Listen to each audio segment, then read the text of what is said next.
You definitely got my juices flowing here. That's what I want to do. I wake up every morning and I say, how do I get Kendall Bachman's juices flowing? I'm happy I Can we get back on today. task? Yeah, back to the juices. Hey guys, welcome to Idea Drop. Here's what's happening today. We're talking about bots on your Instagram feed, e-courses on e-courses, why you should buy houses in other countries, why Kendall has an ego problem, and Kendall, what are you talking about? We're going to do some mailbag with Preston. I've got a moat maker for companies that need trademarks and domains protected in the future. I have a question for you about degrees, college degrees, and then some sales pipeline AI secret sauce. But first, mailbag. Can you pull up Mr. Preston? Not Preston Garcia. Has some funny content. This is Preston. Go follow him.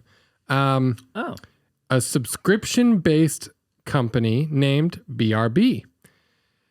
We want a fixed price that is going to send out a person to you at any home location who can take your car to get washed, your oil changed, take your car to the mechanic for repair, saving you any car trips that you would have to do. Like growing up, I remember my mom would be like, I've got to go run errands. It was always run errands. And that would come at the cost of family time, dinner time, work time, whatever.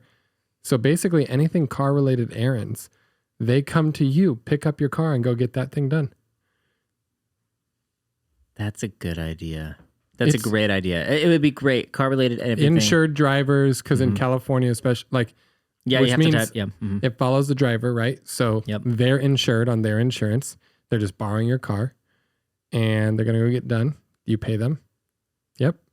Maybe they have like a Square Cash card or something like that, you know, that's prepaid Visa cards for mechanic and all that stuff, right? So go pay the oil place with this.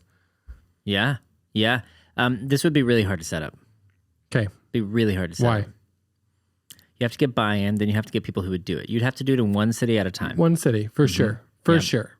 But in that city it would work. So let's say I would pay $50 an hour for this type of thing probably. You'd have to do it like that. Maybe 40. Well, I think it's a flat rate thing. So I'm taking your car to go to the oil change. So let's say, let's say you add, $65 to it.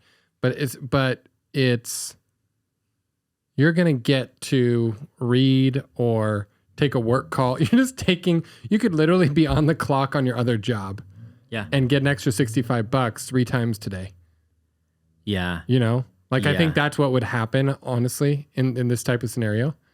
So, or I could, BRB. Okay. This kind of feeds into an idea that I had. It's here we go. It's an all-encompassing adulting service. So life is messy and it's really hard to do it well. We come into your life and we organize everything, and it's a lot of stuff. But we get you on track with your paperwork, with your mail, with all of your money, all of your finances, and we get it really organized in your system. And then once it's organized, that's like a big week setup. We meet with you once a month about it just to make sure that you're on top of it and knowing exactly how to do it. And we handle everything from the dry cleaning to your car. And we find a way to automate it. Like, hey, on this day, it's happening at this time. And this day, and we're going to put it all on your schedule, and we're going to teach you how to be an adult because it's kind of hard. So rich people already have this. Yeah, I want it. Now you want to do it for me. So people growing up and it is overwhelming to become an adult. Yeah, it's so overwhelming. That's why we have a huge homeless problem. Walk me it's so through the hard to be economics. But okay. Yeah. An adulting service as a nonprofit I can get behind because people I think this can get grant funded if you aim it at the right services and the right people groups. I think this could get donors for certain services of it, and then it can have add-ons that you pay for, but it has to be a nonprofit thing because this is going to be really hard to monetize. Well, no. Yes. Don't think of it as good money at the beginning, but once they're in bed with you, they're in bed with you forever because all their systems are through a good wife. Yeah, just like a good wife. Yeah. Really, really high commitment there. Yeah. Not a high likelihood. So they're paying you monthly or something? I'd say monthly. Walk me through the economics proposal. Yeah, so let's see here. A setup fee, let's say it's $1,000 to set up, and that comes with a meeting. And that initial meeting, we go over every single thing in your life, and we get it all on the same page. Like most people, they're like, I don't even know how to like access my bank account and connect it to this, that, So the it other. could be gifted to you by grandma and grandpa or Yeah, your definitely. parents That's a or great your gift, friends. Right? Yeah. So let's say there could be tiers of setting it up, right? Who knows, however that is. But then there's the monthly recurring. Okay. And you don't have to do much because most of it is just living on our centralized website. So what do we do on our website? We connect all of your dots together and we help you do all this stuff. And we're sifting through your...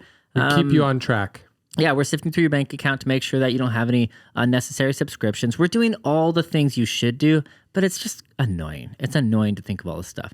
And so we're having that conversation with you. All right, are you doing everything you want to be doing? We're a little bit of a financial planner, a little bit of... it's just adulting. You definitely got my juices flowing here. That's what I want to do. I wake up every morning and I say, how do I get Kendall Bachman's juices flowing? I'm happy I Can could we get accomplish back on that today. task? Yeah, back to the juices.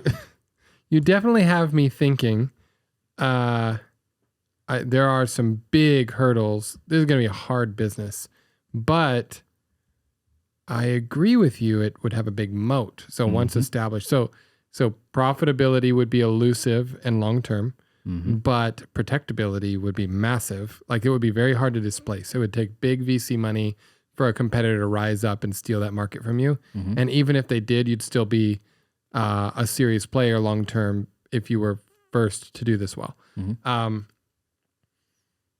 I don't think it would be enjoyable at all. No, to you'd have run to this, outsource it. You'd have which to have, is why there's so much pain. You'd have to have several really... But even not even nerds. to do, I just mean like to be the CEO of. Oh, Like, yeah. I do not think that would be I think one of the fun biggest journey. hurdles would be just data and safety. Like you are dealing with everybody's personal information, which means if you get even a little bit of a data leak, oh my gosh. Have I told you the problem with my social security cards? No. I'm currently dealing with so many adulting Really? things. Yeah. I can't file my 2022 taxes, 2021, because I don't have my 4 oldest children's social security cards because I lost them in the move apparently. But you can order those. So correct. I'm glad you've solved the problem. So Great. Kendall goes to order them. Yep. And it says you can order yours, but you cannot order your kids. Oh my gosh. In order to get your kids' social security cards, which again are required for my taxes, which now means I missed the tax deadline for filing because I don't have these. You have to go into the local office with proof that you're their parents. I'm like, great, I have their birth certificates because I'm an organized human. Yeah. Somewhat. Yeah. And I show up and they're like, oh, no. Birth certificates can be forged. We can't use birth certificates. Okay, what do I have to prove that they are my kids that cannot be forged? Like, you want a blood test? Yeah, Do you want a that's semen what I'm sample? thinking. Like, what do you want? They said, no, you need to go to the kid's school, talk to the administration, and get a signed principal's note that says they are your kids with their student ID numbers. Oh. How is that proof? I could get that That's for really your forgeable. kids. That's really forgeable. I could forge that. I could get it for your kids. Yeah. I could. So many things. Yeah, definitely. How is that proof? Anyways, so it was summer and there is no school in session, further making me miss my tax deadline. Anyways, I could have used the adulting service. Yeah. You would have had to escalate me to tier 3 support, but there's a support line for me. There's a support There's line. a number for that. It's great. No, it's Oh the my adulting, gosh. aka, man, even charge a lot. I would pay a lot of money for this. I liked the $1,000 setup fee because most people could scrape that together in a pinch or get a gift from somebody who's further in life. But the $1,000 ongoing setup fee, maybe like ongoing. 85. It's gotta be good because we're doing everything. Hey, remember taxes? Don't forget about it. Doesn't matter. 85 a month? We already have all your information. You're fine. We got you covered. I'm thinking you could probably, it needs to be less than $100 a month. It'd be a hard business to make the economics work, but My gosh, it'd be so. but it could be done. It would work. It's kind of like your It mail should be business. funded. Your mail business wouldn't Yeah. be fun because you'd have to have a huge. Okay, Right. the business you brought up a long time ago was we collect your mail and we digitize it and we send you all the digital That's stuff, right. and then we take your mail and we put it in a warehouse or we incinerate it, whatever we do, right? That's right. That would be a really, really hard business to run. Right. But it would be a great business. Right. Yeah. Feels like that. Yeah, I'm definitely not doing either of those businesses, but somebody should. No siree. Okay. So, Dustin, I have a question for you. Yeah, hit me. If you could go back and do it all over, which college degree in 2022, because that's where we are now, would you happily spend the next 3 years of your life and $80,000, but you're not your age? You were college age. I'm 18. You're 18, 19, yeah. I'm 18 right now, and it's 2022. Or it could be like, it could be a longer, it could be a 6-year degree. But like, if you were definitely at least spending 80 grand, you don't have a high income, and you have 3 years of your life committed to this thing. Yeah, this is what really is easy. Actually worth doing. This is like a really easy answer. Okay. It's computer science, and if you can get it more niche down, like medical computer science. Ooh. Yeah. Or you could even, if you want to go into artificial intelligence. It sounds boring. No, are you kidding me? You love it. Yeah, you that's so interesting. Yeah. Yeah, that's so interesting, and it's so lucrative. You said AI?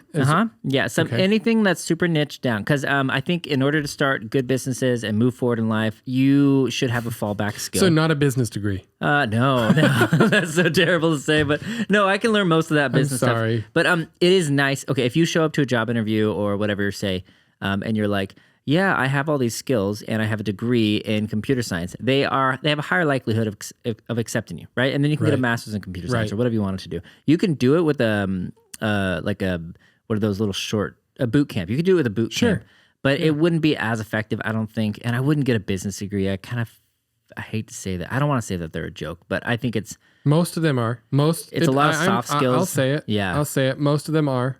It's a lot of soft skills. I don't think you need to. But I think college isn't exclusively for learning. Like it's also just a season of your life while you're growing up and you're trying to like figure out what you want to do.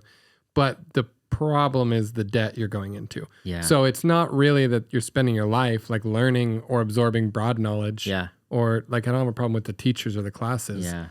But like the debt you're going into, it's a trap. It's a tarp. Totally trap. Okay, but there is actually one degree that I would much rather do than any other degree. Okay. Political science, baby. Kind of. Actually, it's a PPE. So philosophy, political science, and economics. And that's what it's called, a PPE? Yeah. The espousal between all these three, and it's so interesting. And that's me nerding out because I love philosophy, and I'm really interested in salivating. Yeah, it's like, oh my gosh, 3 years of your life just to do that? Who cares if I make money? That sounds so fun. That's true. Right? That's true. What would you do? I don't know. Would you have done that at 19 years old, no, though? I would not have done that. Yeah, I think that's the problem there. So your computer science, AI thing, I like that better. No, 19-year-old me did music, so. I would happily do a psychology degree if I weren't interested in money, but I really wanted to like spend my life in whatever, therapy or counseling. Or I think that's a good one because you need the degree to practice, period. Yeah, true. Niche medical degrees are cool. I think we need people who will give their lives to that. Like our society just in general needs that. So, and they pay for themselves. Those degrees pay for themselves. But at the end of the day, I think I would do all cohort-based learning. Maybe I would do like a 2-year broad degree. But you have to do it. You have $80,000. Oh, I have to. You have to spend 3 years. Now, I actually did have some college money given to me, and I forfeit it. No, yeah. Really? Why? I gave it to my brother because it was in a 529 or whatever. So you can't spend it unless it's for college. And I just didn't. How much was it? That was only $25,000. So I could have. You can get pretty far with $25,000. Yeah, you get pretty far, but it just wasn't. My time was more my concern, not the money. At the time, I had no money, so $25,000 was a crap ton of money. Yeah. But I've always valued my time a lot. So, I think some type of engineering. I would do some type of that would be fun. Physical, structural, or design engineering. I have a friend who does that. He loves it. Loves it. Okay. Yeah. I used to do AutoCAD and stuff like that. And if you can niche down on any type of technical nerd stuff, you get paid.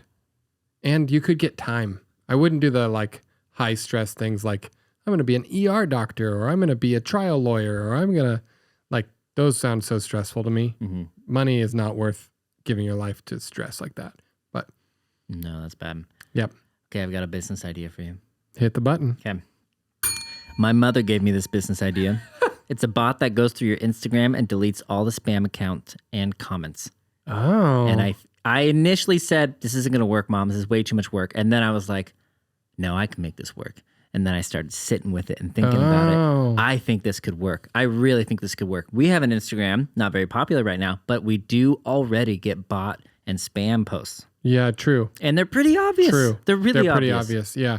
I think you could find a way to say... Well, that's really good for AI. Like a lot of AI will detect and then you train it, right? You manually go in and be like, oh, that was spam. And you could do a threshold of likelihood of spam, you know? Yeah, right. Because you can easily, I don't know easily, but you could train an AI to say, oh, this looks like it might be spam. Then you click on the account. The account looks like it might be spam. Okay, yes, so delete it. That tool, the AI does need to be trained and it needs to be custom trained on your account. But with a smart person in the Philippines, because of the currency arbitrage, you just partner those two up. Yeah. And just they could babysit the social account and train, and their job gets easier over time. This is a good idea. And this you're would so actually out work. of it. I do think. Would you pay for this? As a business, I would. I would how not much would you pay as right a now? person.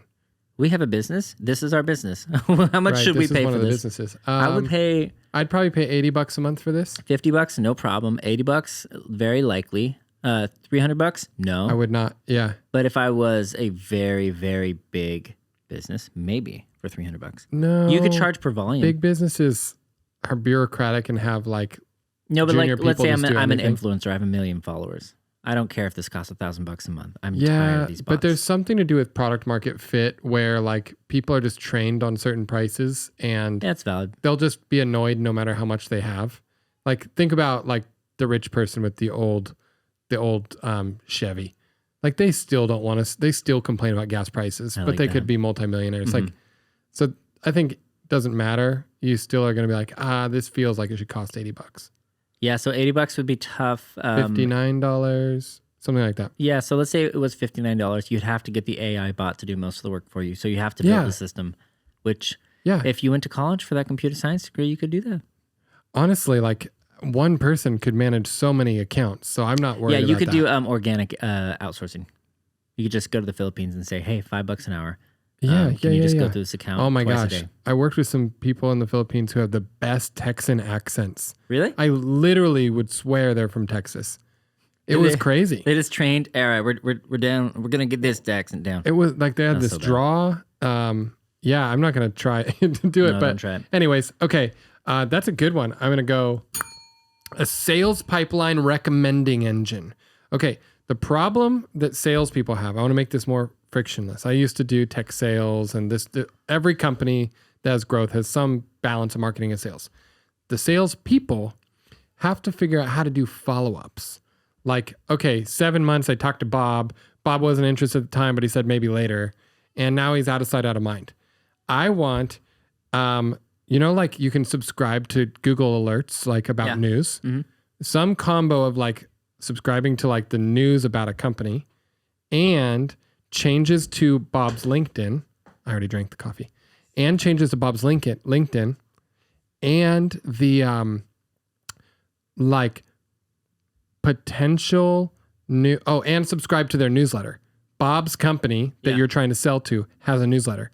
Those are your 3 data sources. Mm-hmm. Roll all those up into a nice dashboard. Like there's a left-hand column that says Bob. And it has these like a list of alerts. Then in the middle column, it takes those and recommends to you an email follow-up that's custom to him from your brand based on recent events. And it suggests, like AI already can suggest copywriting, right?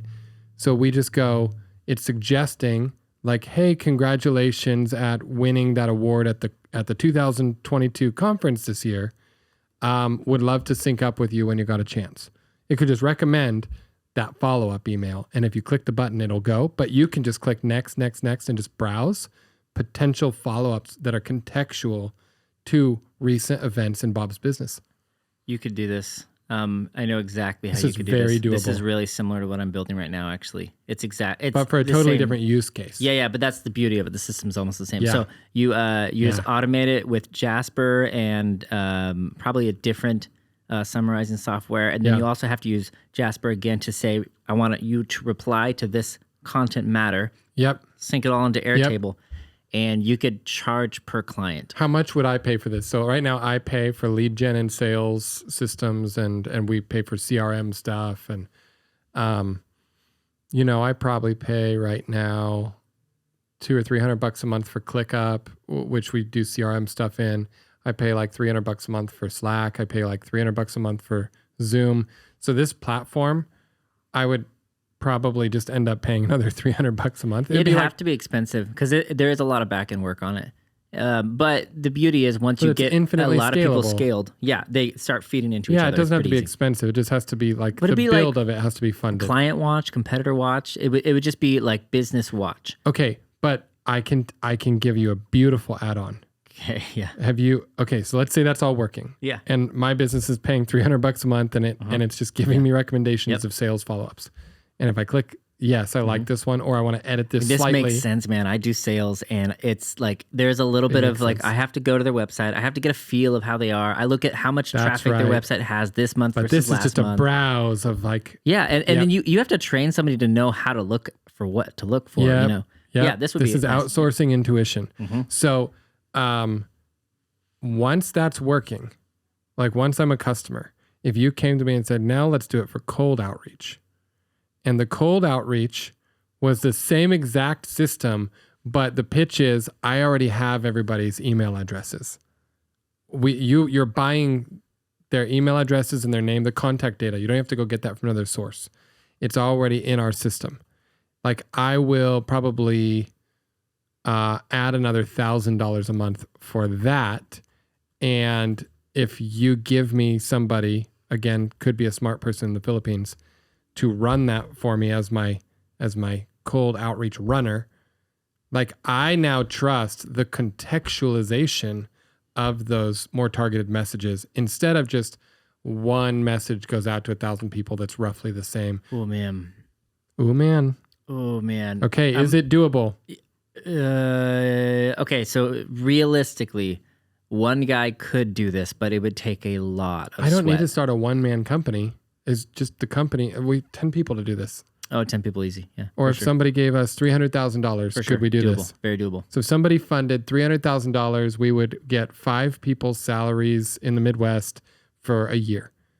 I wouldn't do that. I would do a little bit more outsourcing. So what you need is basically a fleet of outsourced developers in some cheaper country that just focuses on scraping and fixing when the scraping goes down, right? Sure. And then you need an automation fleet. Yep. That could be 2 guys. They're just making sure that all the AI is talking to each other. Yep. And then babysitting the AI. Yep. And then there's probably a few people that just does like I review. You could even you have to editors. Review. Basically, there's a review step. Yep. Definitely, you have to have editors in place. Those editors would maybe as the AI gets better and as you train it, they would do less and less and less to the point where they just kind of like arbitrarily check different spots. This reminds me this review step. You can do it poorly or well. The poor version that I think a lot of people would fall into is I need to review all the messages before the client sees these kind of busted AI written messages. But if you treat it like we treat caching, so back in the day, all server rendering had to happen on the back end in server infrastructure, and then going over the internet took a while. So page loading to get you accurate information took a while. Then we learned, we can do like half of this in the browser, because I don't need to give you all the data right now. I just need to give you the amount of data you can like press next on. Yeah. So, your customer wakes up at 8 a.m. and then starts doing this by 9 a.m.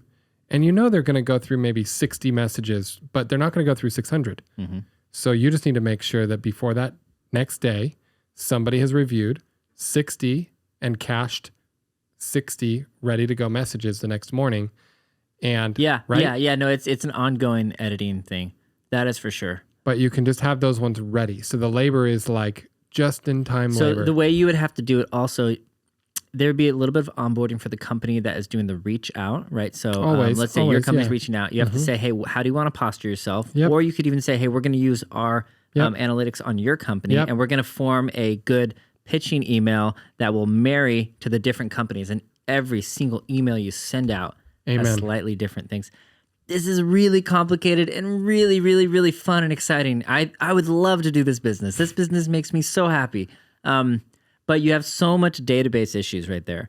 Not that bit. No, not issues. Just it's going to take a lot of work.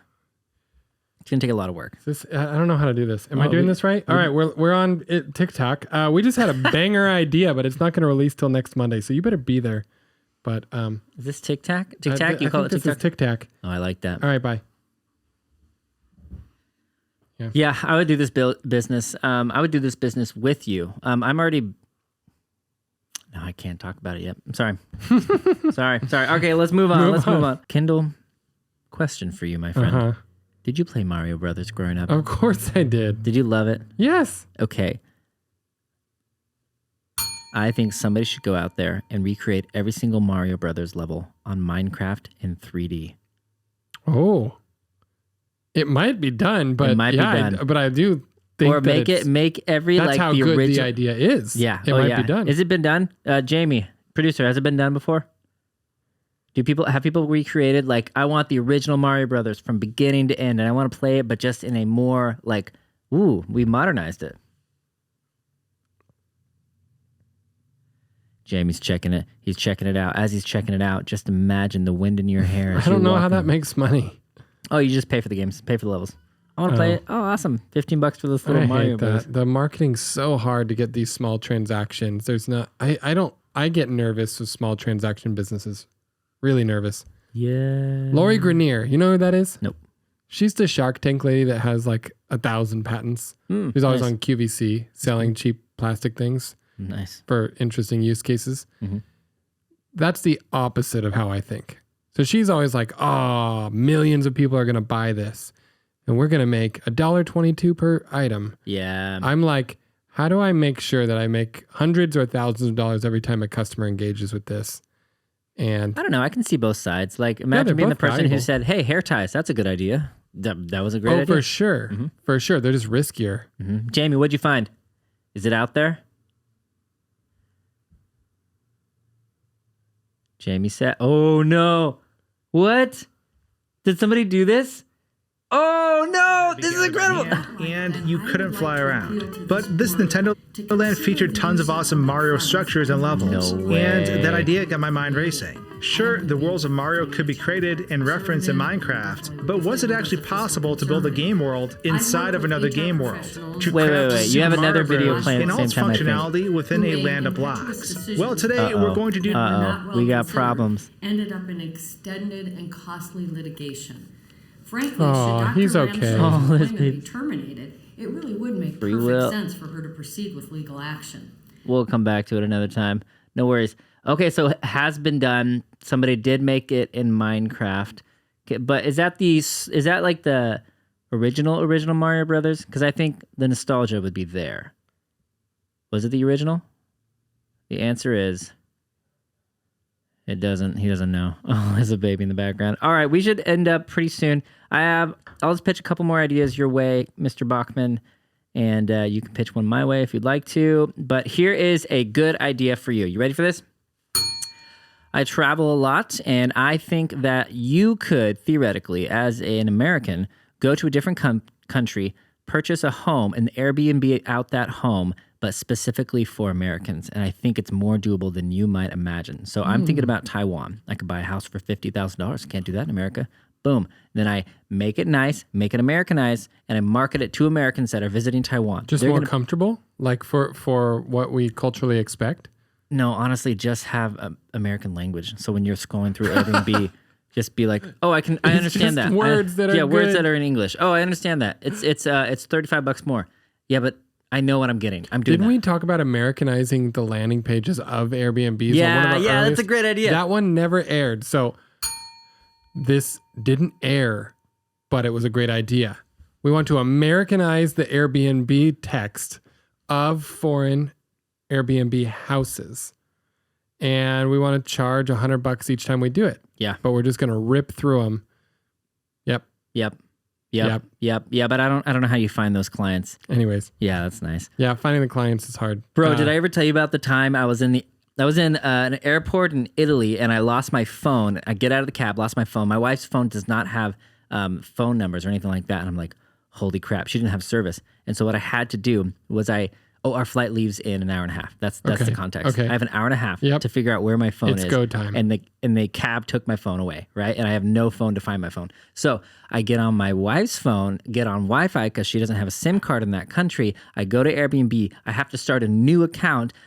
So then I start a new account and I book the Airbnb that I stayed at the night before, and I spam them with messages until they say, oh, hi, yeah, this is the cab company. Then I go to one of the ladies who's working the desk, and I say, can I use your phone? And then I call this company, and I'm like, I'm American, can you? And obviously it didn't speak, so the lady had to translate everything for me, and then boom, 10 minutes later, cab is out front there, handing me my phone. I'm having them a nice tip. Yep. We walk straight there through the security, and then boom, right on the plane. Right on the plane. Nailed 0 it. minutes of error. Well played. That was nuts. Well played. Do you have a book club for us today? Oh, book club. Okay, yeah. So Kendall wanted me to say a book club, and he specifically wanted me to say, hey, what's a book that I should read? I do want to know. What do you think? What book Kendall, should I think you read? should read the book, The Ego is the Enemy. What? And why do you think I think you should read that book, Kendall? Because I'm a dick? Because you're a dick. Now you know. Oh. No. Actually, originally you were talking about Stoicism, and this guy is the guy who's really big into Stoicism. His name is Ryan Holiday. Okay. I bet you've heard of him before. I have heard of him. Yeah. He also makes those coins, Stoic coins, things like that.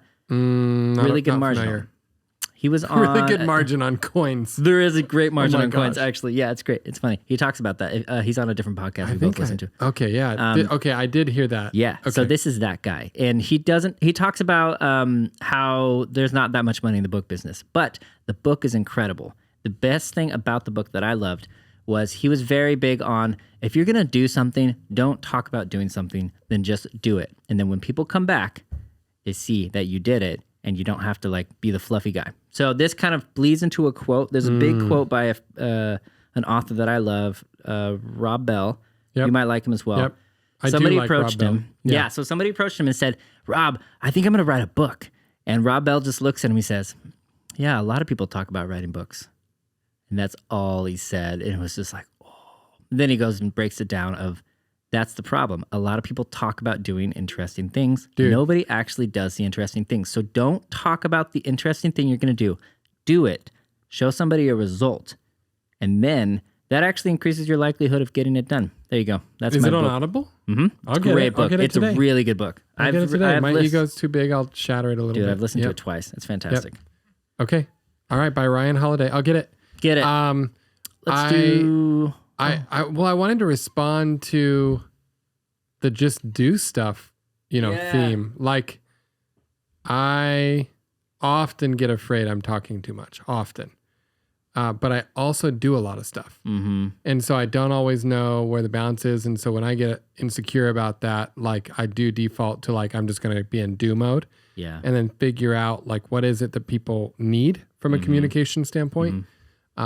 So sometimes I will under communicate and sometimes I will over communicate. I think that's a lifelong journey, but I certainly do a lot of things, and I feel like I'm more self-satisfied by just being in action all the time. One of those actions is even rest. To me, is very active. So rest can be hiking.